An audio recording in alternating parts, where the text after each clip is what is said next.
Sekarang ini, banyak orang telah kehilangan pijakan. Mereka cemas dan bingung tentang cara menjalani kehidupan. Itulah sebabnya mereka mencari sesuatu yang luar biasa dalam mengatur kembali keseimbangan mentalnya. Padahal, untuk memulai kehidupan yang tenang dan sederhana, kita hanya membutuhkan pergeseran yang samar pada kebiasaan dan sudut pandang. Kali ini, yang akan dibahas oleh Fatria Book, yaitu buku judulnya Seni Hidup Bersahaja.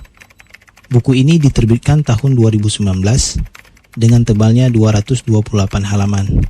Nama pengarangnya Sumnyo Masuno. Buku ini mengajarkan kita agar menjalani hidup yang sederhana dan tidak diombang-ambing oleh nilai-nilai orang lain, serta menghilangkan kekhawatiran atau kecemasan. Jika kamu suka, silahkan kamu tonton video ini sampai habis dan silahkan subscribe serta nyalakan juga lonceng notifikasinya. Poin pertama, cara membugarkan diri saat ini. Dalam kehidupan sehari-hari, apakah kita punya waktu untuk tidak memikirkan apa-apa? Kadang-kadang kita sering terdesak oleh waktu, pekerjaan, dan segala sesuatu yang lain dalam hidup. Padahal, kita hanya membutuhkan 10 menit saja. Cobalah meluangkan waktu untuk kekosongan, untuk tidak memikirkan apapun, karena di saat itulah diri kita yang murni dan jujur akan bisa terungkap. Saat segalanya terasa sedang kacau balau, cobalah bangun 15 menit lebih dini dari biasanya, sambil menikmati udara pagi dengan secangkir teh atau kopi. Setelah itu mulailah melakukan hal-hal kecil seperti menjejerkan sepatu ketika melepasnya, karena ini akan memperindah hidup. Kemudian membuang apa yang tidak diperlukan serta mengatur meja kerja pada prinsipnya agar kita tidak menyia-nyiakan waktu atau mencemaskan hal-hal yang tidak mungkin dapat kita kendalikan. Dan dengan memfokuskan diri melakukan apa yang bisa kita lakukan saat ini, itu adalah cara hidup yang baik. Poin kedua, cara menginspirasi kepercayaan diri dan keberanian untuk hidup. Untuk hidup lebih bebas atau lebih ringan, jangan disusahkan dengan hal-hal yang belum terjadi. Cukup nikmati saja pekerjaan saat ini, karena orang yang melakukan apa yang terbaik untuk menikmati apa yang ada di hadapannya akan memiliki peluang terbesar untuk menemukan kedamaian di hati. Ada satu ajaran yang menunjukkan bahwa saat kita berfokus pada apa yang perlu dilakukan saat ini, tanpa mencemaskan semua hal lain di dalam hidup, menunjukkan daya yang menakjubkan untuk mencapai pikiran yang jernih.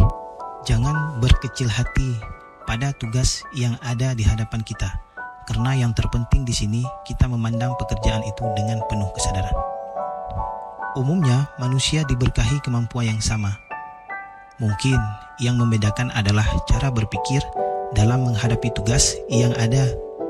Jadi bersyukurlah apapun yang sedang kita kerjakan, dan jangan pernah menyalahkan orang lain dengan beban pekerjaan yang kita miliki. Dalam buku ini juga mengajarkan kita untuk melakukan sesuatu dengan benar, serta bagaimana kita menghargai diri sendiri dengan apa yang kita lakukan. Berpikir sederhana artinya kita berusaha keras berfokus pada satu hal saja. Sebagai contoh, jika kita menginginkan kopi, maka buatlah kopi. Dalam bab ini juga diajarkan mengamati perubahan. Jangan takut dengan perubahan dan jangan terikat oleh suatu sudut pandang saja. Kemudian berpikir dengan kepala kita sendiri. Lalu bagaimana kita percaya pada diri sendiri. Kemudian menunggu peluang yang tepat dan mencoba menjernihkan kepala. Poin ketiga, cara untuk meredakan kebingungan dan kecemasan. Kebingungan dan kecemasan itu berasal dari ketidakmampuan kita menerima bahwa dunia ini selalu berubah. Dan pada dasarnya segala sesuatu berpengaruh pada sesuatu yang lain. Inilah sebabnya, jika kita tidak menemukan kebahagiaan dalam diri kita, maka cobalah memberi pelayanan kepada orang lain, karena itu dapat mendatangkan kebahagiaan kita sendiri. Lihatlah segala sesuatu apa adanya, dan jangan terlalu perhitungan untung dan rugi, karena setiap orang memiliki kelemahannya masing-masing. Bisa jadi hari ini adalah keberuntunganmu, tapi siapa yang bisa menjamin di waktu yang lain? Untuk itu hargai semua orang yang ada di hadapanmu, apalagi mereka anggota keluarga. Poin keempat, cara untuk menjadikan setiap hari adalah hari yang terbaik. Dalam bab ini, poin pertama yang ditekankan adalah melatih pikiran kita untuk hadir pada saat ini dan di sini melalui metode menghirup napas lalu melepaskannya. Kemudian bersyukurlah untuk setiap hari, bahkan hari yang paling biasa kamu lalui, seperti bisa melakukan pekerjaan seperti rutinitas atau bisa tidur dengan baik. Mulailah membangun pikiran positif dengan mengatakan bahwa semua hari adalah hari yang baik. Mungkin memang ada sesuatu yang tidak sesuai dengan harapanmu, tetapi berpuaslah dengan menerima hasil saat ini. Untuk masa yang akan datang, tetaplah berusaha menjadi yang terbaik, karena jalan mencapai suatu tujuan itu tidak hanya satu. Dan perlu diingat, di saat mencapai suatu yang kamu harapkan, tetaplah menjadi orang yang rendah hati. Karena pada akhirnya, hidup kita ini hanya sekali, maka gunakanlah waktu yang ada ini dengan sebaik mungkin. Terakhir, kesimpulan.